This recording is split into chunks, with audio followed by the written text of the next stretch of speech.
everybody. Welcome into the podcast, or better known as the Counter Show. Got my good friend Keith over there. How you doing, Keith? You hope it's me behind this mask, right? Yeah, I do. We are practicing. We're giving our best to hopefully keep people healthy during the COVID-19 crisis that we have going on right now. We're social distancing. We're masking. I don't have my gloves on because I'm not really anywhere that I need to be gloving. So you should see the looks I get when I wear this one out to, out in public. I bet, man. That's well. Look, if you're gonna do this thing, I mean, you might as well, it's proven, Jay, that reducing stress helps boost your immune system. Laughing a little, right? It's good for you. It's healthy. It definitely makes some people laugh. I can see you walking around with a bourbon glass in your hand with that thing. Yeah, it doesn't. It kind of filters all the bourbon out though when you're trying to. You gotta do that number. Yeah. Speaking of that. Yeah, it's getting hot in here. Yeah. So how effective have you been with this with yours? I mean, have you been wearing it much? Yeah. Well, honestly, my wife has had to go out a couple more times than I have, like to the store. But she refuses to, which I think would be hilarious, but she refuses to, she wears it inside out. Have you found that people have been kind of looking at you weird, like, what's going on? That's okay. I mean, why would you, I know, and yes, we wash it in between, like, I don't just give it to her. Absolutely. Yeah. I'd like to give a real quick shout out to a family friend of ours, Becky, for making these for her friends and family. Awesome, which I may... Is there made out of used underwear? No, but she puts a little what the inside is and what the outside is. So very well thought out. Yeah, double layered nice. Material. Yeah. This is the flannel is real soft on the face. Well, so, and where you are, I would be disappointed if it wasn't flannel, right? So you knew that was coming. This is true. If I could just get her to make some Parts Counter Guru mask, if we need them, maybe I can get her services for that. We'll see what happens, and we'll put them on our website. What are we talking about today? Wow, man.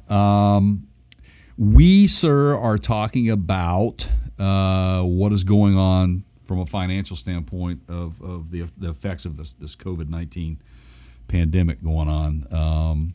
You guys are hearing PPP thrown around, SBA thrown around. We understand that it's very confusing. We understand that it's stressful, and we have learned a lot of information, and Keith more so than I have, just by a necessity for him.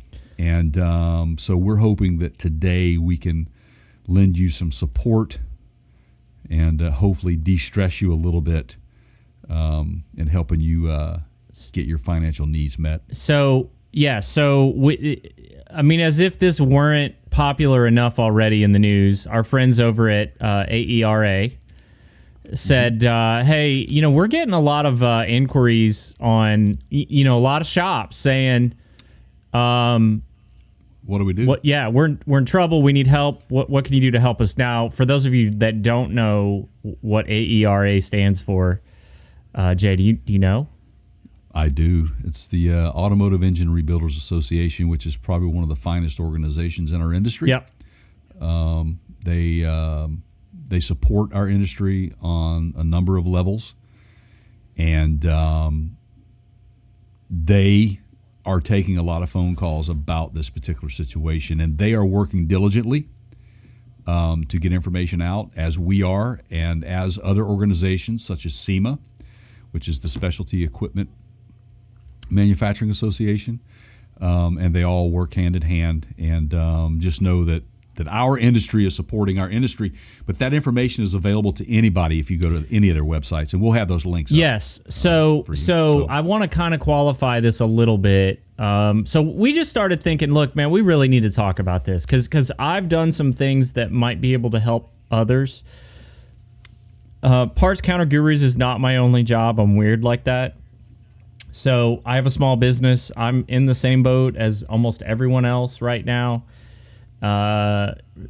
It's affected by this loss of revenue, Right. shutdowns, all of that, right? So I started going through this process pretty much as soon as I could.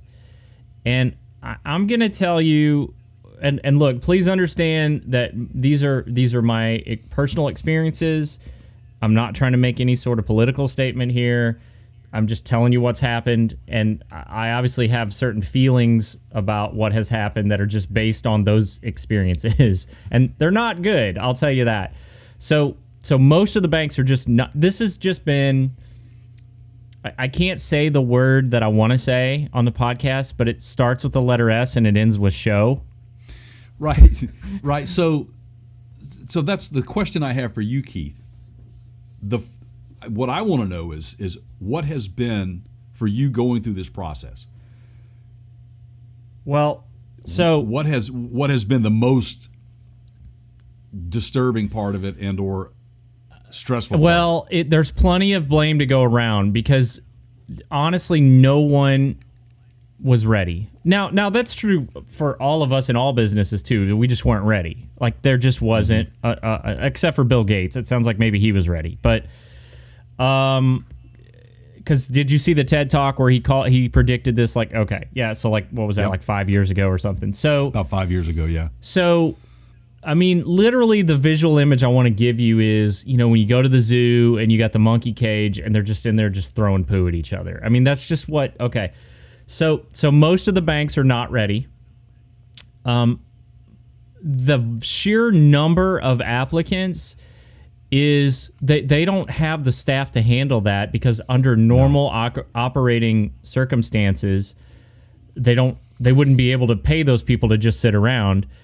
And they're being put into a situation right now to take on additional risk. So it's dangerous for them to hire more people because they're going to probably be up against a situation where they have a lot of bad debt coming very soon. Right. Absolutely. So that's a mess. So then you have this. So this whole the Small Business Association is behind much of the management of these grants and loans. Okay, and from here to 4 through this conversation, we're going to recognize them as the SBA. SBA. Yep. Okay, because you're going to hear these things thrown Yep. around a lot. So in order to get through this, Yes, thank you for that. So, so the SBA basically dumped in the bank's laps like a week ago on Thursday night. Here's the process. Now go get her done. Well, okay. It's a free for all. And I've worked so I have worked in this financial industry for 20 years, okay? On and off, sometimes full-time, sometimes on the side. Okay, here's what happens when any government legislation comes out, and this happened with the Affordable Care Act and healthcare, and I was involved in that. You have to read through the requirements. You have to get attorneys in the room. Sometimes you get, it's like this, and you have to just read through 100 pages a day or whatever. Right. Okay, well, and then you got to basically make sure you understand the rules if I'm the banks, okay? Well, you can't hand that to them the night before they're supposed to go live and expect that to happen. Then they've got to implement on their website or however they're going to take these applications a secure way to do that. Well, right. That does not happen by you just calling your IT guy and going throw it on my webpage. Not in a financial organization. They have a team of people. They have security protocols. They have certain places this can go, certain places it can't go. I mean, we're not just getting this is not like we're going down to the office supply store and getting a poster board and, a Sharpie and just writing it, sticking it out front. I mean, but that's kind of what it turned into. So then you've got the situation where the banks are going, okay, well, we're going to just start with just taking applications from our existing customers. So if you've had an account with us since February, we'll let you apply. Right, which has been a bit of a roadblock for people, and we're going to get into this. Yeah, well, here's the problem with that is there's a limited bucket of money, okay, that's available in these rescue programs, and there are a couple different ones. Now, we're going to talk through here in a minute some suggestions that we have to help. So this podcast is not going to be just you sitting here listening to Keith complain the whole time. But this is important. I want to give everybody kind of the facts if we can. So we're going to just keep watching and listening. We're going to give you the opportunity here to take some action, and we've got some suggestions. But that bucket of money, Jay, is getting smaller. So what happened on the first day was a pretty good amount of money came out of that bucket, and it was going directly to the people that had somehow figured out a way through the system. And remember, not all of us had access at that time. That's right. Now, once that money's gone, it's gone. That's the important thing to take away from that is right. As with any bucket's empty, it's empty. Right, but not only that, it's getting access in there, and a similar thing happened with the the health insurance market. Remember when they came out with that? The website crashed and they had to go back and rethink. That's a good point. So the SBA website went down. And they were, and then they got their guys coming on going, I'd give us an A. No, dude, what freaking planet are you on where your website can go down as a business? Right. You can cease to service your customers, of which you have promised to deliver in a timely fashion resources for rescue, and you're going to give yourself an A. Dude, you are part of the problem. No, D minus maybe. Okay, let's be real. And there are some of our constituents, or not constituents, but some of our politicians that are telling their constituents that we're not as good as we thought we were. Yeah, think? We're just bear with us. We're working through it. We know it's hard. There is that happening. Oops, sorry. So there is that happening. So just remember, man, that this is a quickly evolving process. Hey, I'm reading online web articles as we do this, and I bumped I hate pop-up ads, man. Okay, now I digress. Okay. So even the Wall Street Journal, who's kind of the authority on financial publications, they're the big name, I guess, in newspaper. I'm trying to not use the word newspaper, but I guess that's still what they are in newspaper financial news, right? Right. They came out earlier this week and just basically said, look, SBA, you guys have sort of, you've let us down. So if the Wall Street Journal is saying it, I mean, it's not the A you were hoping for. We get the intent here, which is it's a good intent to help out. We need that, but don't set our expectations so high initially, because I think that most Americans probably thinking, oh, I can just log in and things are just going to automatically happen. I go through this simple process, because that's how it was laid out. Here's your analogy. So let's say we have a bunch of refugees sitting around in a room that are sheltered, okay? Right.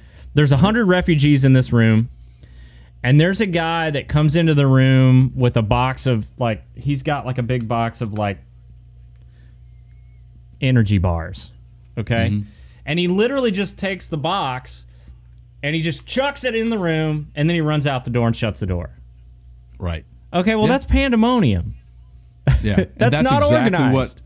It's exactly what you have happen here. And the similar thing happened initially with the unemployment side of this, filing for unemployment. We know people that have been affected by that, and it's taken them weeks and weeks. It's taken them weeks. Yep. And I told you about this the other day. We have a friend that immediately started filing for unemployment, and took them 3 weeks to just finally get on a standby status, and they're receiving some of the benefits now. But it took them that long with daily phone calls. We're talking 20 phone calls a day trying to get through to get this process to get the process started. So it is not perfect at all, by no means. And that's why we're having this conversation today, just to hopefully kind of shed some light on what Keith has gone through. And we'll get to that point, because I know you guys are probably out there going, how can Parks County Gurus help? All right, so let me set this up. I'm going to give you one more example here. I just want everyone to understand. If you don't know this by now, I'm really surprised, But if you've been waiting and putting this off, you need to get moving because the situation is going to be tough. It is going to be a fight. It's a bad situation, and there is no changing that in the short term. But there are things that you can do that definitely will help your chances. Now, I'm not going to name the bank, but I have a personal banking account. I have several with a particular bank branch. On the Friday that this program opened up, they were not ready. And they put a note on their website that said, we're working on it. Mm-hmm. I filled out a form and basically said, notify me when you're ready. I did that. They notified me on, I think it was Saturday night or Sunday morning. I then took action. So within 24 hours of receiving their notification, hey, we're now accepting applications, I submitted my stuff. Okay. Okay, so where are you at with that now? That was Sunday. Okay, a week ago. Yep. A week ago, and you still... I have received several emails from them that basically say, we have your application. Thank you. We're working on it. Well, that's it. That's it. Okay. Bills continue to come in. It's the meter's running, right, so to speak. And they're working on it. Yeah, and I know that there are businesses out there that probably have enough operating expense set aside or operating capital set aside for these expenses for like maybe a month. Well, but you've got scenarios where you've got businesses, small businesses that don't have that luxury. Yep. But you've also got businesses that are expanding, that are like caught in the middle of all this stuff where they have put all of this money into expanding their business to another location. Yep. Or the existing location. Even in the food industry, like people who are essential, like grocery stores who are essential, there's still in a lot of cases not enough customers coming in to even help them keep the doors open. Even though they're deemed essential, they're still suffering. So, I mean, the first thing that's got to happen, but don't count on this, is, look, understand, folks, that when Congress passed this legislation, they directed the SBA to provide grants of up to $10,000 within 3 days of application. 3 days. Right. 3 days. Right. It's just not going to happen, but that was their direction. Okay, so the banks are in trouble, and honestly, my prediction is that they're going to be into a situation where some of those are going to collapse too, and then we're going to be in another bailout situation with the financial institutions like we were in 2008. So we're not done yet. Okay, but here's the general principle that I want to convey. So let's kind of try to move this on to the help. Sure. Okay. Yeah, that's fine. Yeah, I'm a big baseball fan. You guys, Jay knows this. If you're haven't heard me say this before, just bear with me here. But one of the strategies in baseball that a lot of successful managers employ is you keep sending guys up to the plate, and you take every opportunity that you can find to continue to do that. You stay on offense as long as you can, and you continue sending guys up to the plate. Now, if that means that you've got to, bunt occasionally, if that means that you've got to send a guy, you've got to go into the off the bench and pull a guy up to pinch hit for somebody because the guy that you're putting up to the plate has a very high percentage of drawing walks. Mm-hmm. Okay, but you've got to continue to send guys up to the plate and continue. Why? Because you're giving yourself continual chances for something good to happen. Okay? I love that analogy. All right, man. thank That's you. Perfect. So that's what we're doing here. And throughout this whole process, this is my strategy, but I hope it helps other people. You've got to find ways to keep sending people up to the plate on offense. Little ways, little steps. Because once you go on defense, once you flip this over to, I've shut everything down and I'm not actively trying to solve this, well, now you're digging yourself out, and it gets exponentially harder. So Keith, yep. But and we'll get into how I want to ask you a question, okay? Because I know you've done your homework on this, and I've read some and I've heard some, and I told you this before we started this. This is so confusing. It is. I've pulled my hair out trying to understand the process. Yep. But from a qualification standpoint, if you're a small business, is there a cap on the number of employees, or is there a Can it be 5 employees? Well, or does it have to be 500 or more, or 500 or less, or how does that work? I think it's 500. There's isn't a it? qualification for small business. Okay. Right. Now, I don't know what that qualification is with the SBA, but we can certainly put that up. But what's more important is there is now Jay, this just sort of got thrown into the mix in the middle of this week. This was not in the legislation or in the clarifications until a couple days ago, when they came back and said, okay, we're putting a cap of $1,000 per employee in place. And the the max cap for this PPP loan is $10,000. Right. Okay. So there are situations where if you only have 5 employees, you could potentially only get $5,000. Now, there's some criteria in there, and there's things that you have to do, but in general, that's per employee. Now, you can have 0 employees if you're self-employed, and you still qualify for assistance. And so let's talk about this for just a second. And we're going to put all this on our website at partscounterguru.com. I think we'll just put it in mentioned on the podcast. Does that sound okay? I think so, yeah. We're going to put links to all this stuff, everything that we talk about. But you have 2 kinds right now of financial assistance from the United States government. You have the PPP, which is the Paycheck Protection Program. Those are loans up to $10,000, and some of that is forgivable. And you need to look into, well, first you just need to apply for it, okay? And then keep sending guys up to the plate. And then in a few weeks, let's get into what you can use to count towards some of the forgiveness of that loan, like using it for payroll, using it for utilities, mortgage interest, that kind of stuff, okay? But just apply for now, and then down the road we get into some of the forgiveness side of it, okay? Right. And then you have the the economic injury disaster loans. Now, this was under the big umbrella of the CARES Act. Right. Now, those are different than the PPP loans that are run by the SBA, and those have a different application portal independent of the PPP loans. Okay. Yeah. See now, folks, you see how confusing this is? I mean, how many crossroads can you have? Seriously. I mean, where do you fit in? Is the key here? And that's why this is so important. So, and you're right, it's fewer than 500. So the requirements for the, do I have to say this whole thing every time? The economic injury disaster loans.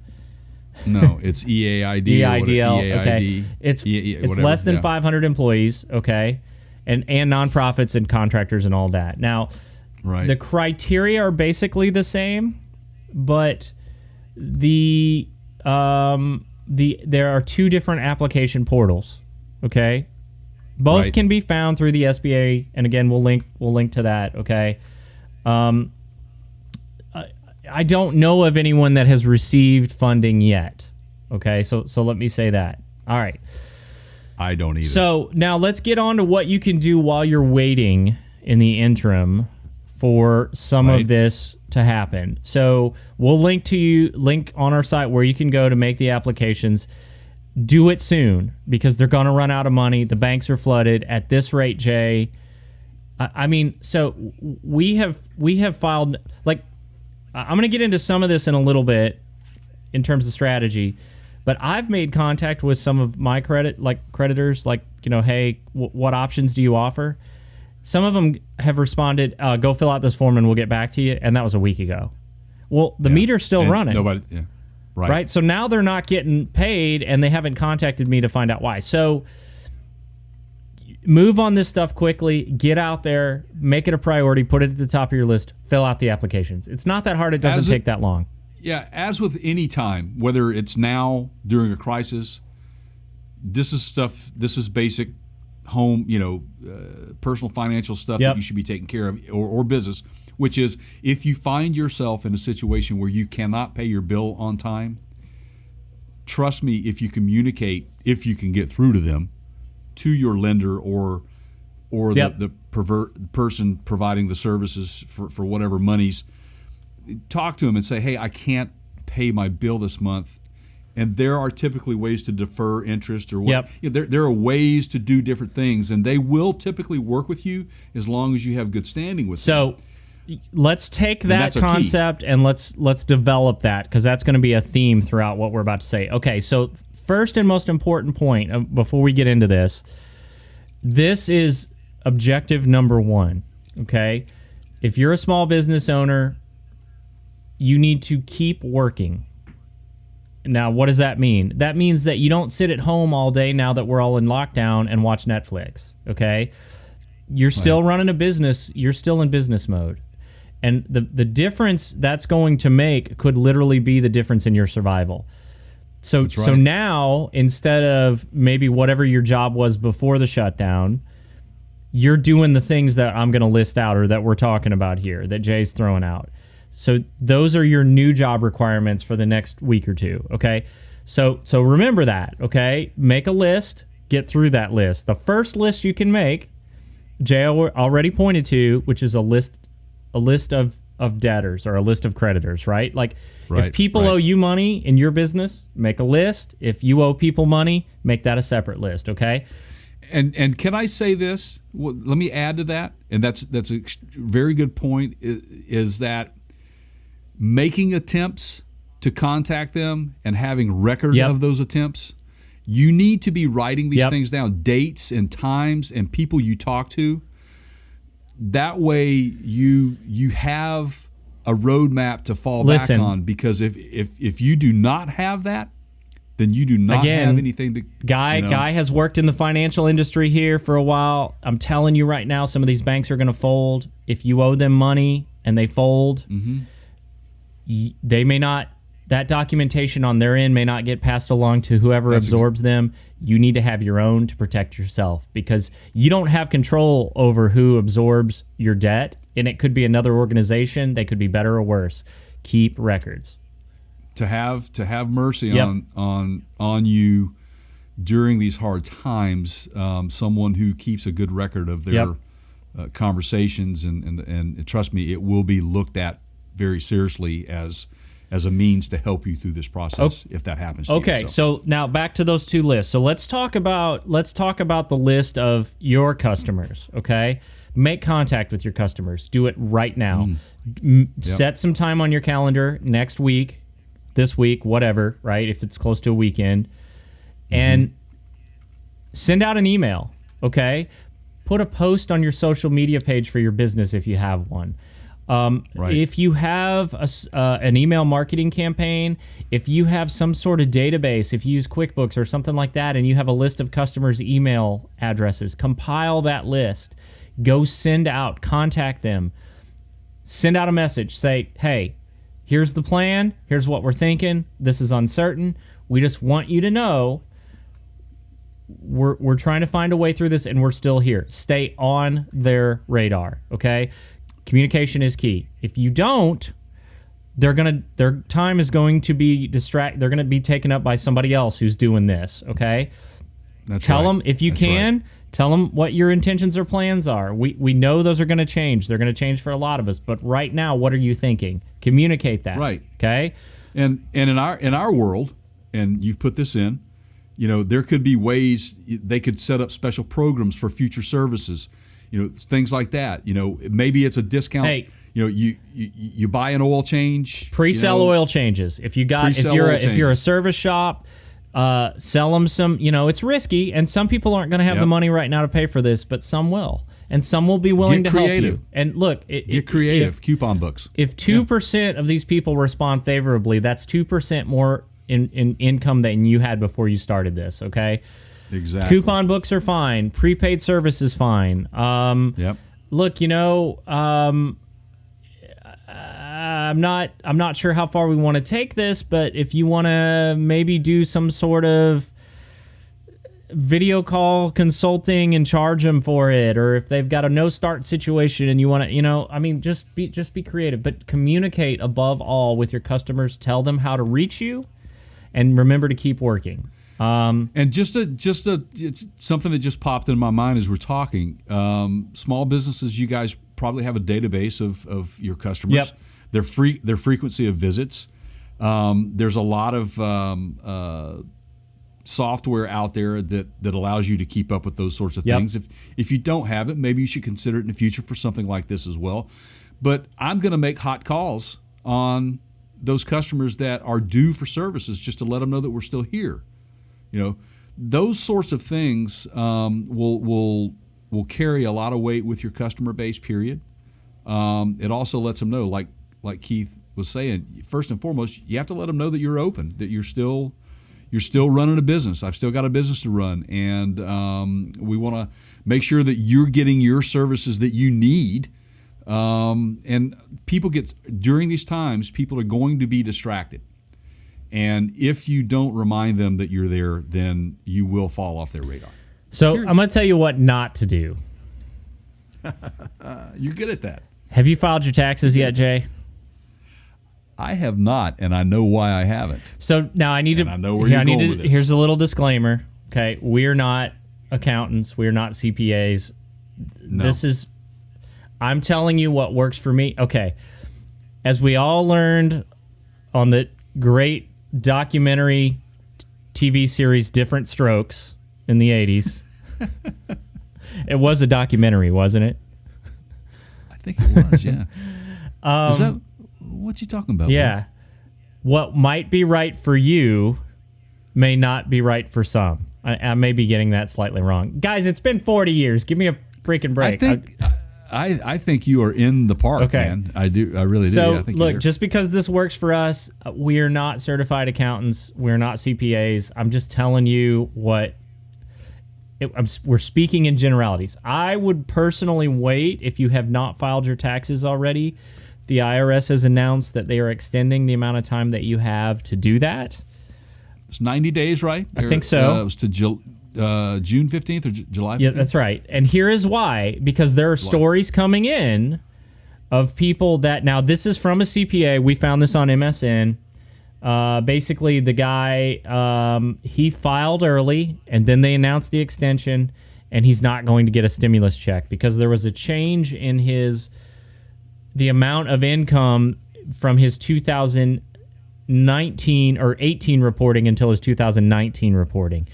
And if you file your 2019 taxes now in 2020 and you get them in early, they're going to go ahead and look at that number. They're going to look at that versus the last year. So if you qualified in 2018, I would wait. I would take the stimulus check. Now, those stimulus checks are different than what we were just talking about in terms of small business assistance, right? That's different than the PPP and the EIDL.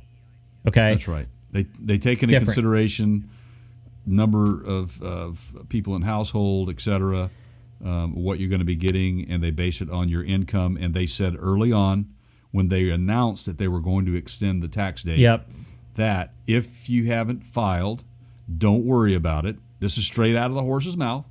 If you haven't filed, don't worry about it. We will use your previous year and base it on that. Yep. And what I have also heard are the folks, even the folks that have filed this year and qualified because they're stuck in the system. They just got it in under the wire before all this started going down. They're stuck in the system. Whereas the records from the previous year are already established. They're there. They go reach for it, boom, and out the door. So even those who have filed that have qualified may find themselves waiting longer than the individuals that haven't. We're gonna see how that plays out because I already filed. Ooh. I did it before we left on our Disney trip, and the reason I did it is because I knew that was going to be in March. We didn't have any, heads up that this was, coming in terms of the changing and the filing. And I thought, I don't want to be in a situation where I'm scrambling at the end of March and all the stuff that we've got on we're busy at the Parts Counter Gurus, a lot of stuff going on here. I didn't want to be in the middle of that. So I went ahead and filed. Sure. So we'll see. We'll see if it affects, our, whatever. If it affects anything, Right. I don't have a CPA, so I do my own taxes. And I go through the process. I start in March putting all my stuff together and working through it. I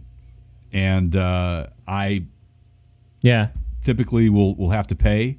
So I file, I go to the max. So I'm fortunate. I was I was prepared, but I hadn't sent in, and so here we go. So in general, and this is just generalities, but in terms of that stimulus check, it's 70. If you make less than 75,000 and you file as a single filer, you qualify. If you're married and you make less than 150,000, you qualify. Then there's heads of household situations if you have elderly and all that, but just in general, those are the numbers. And I'm gonna go out on a limb here and say that's gonna be a really high percentage of people in this country. Okay.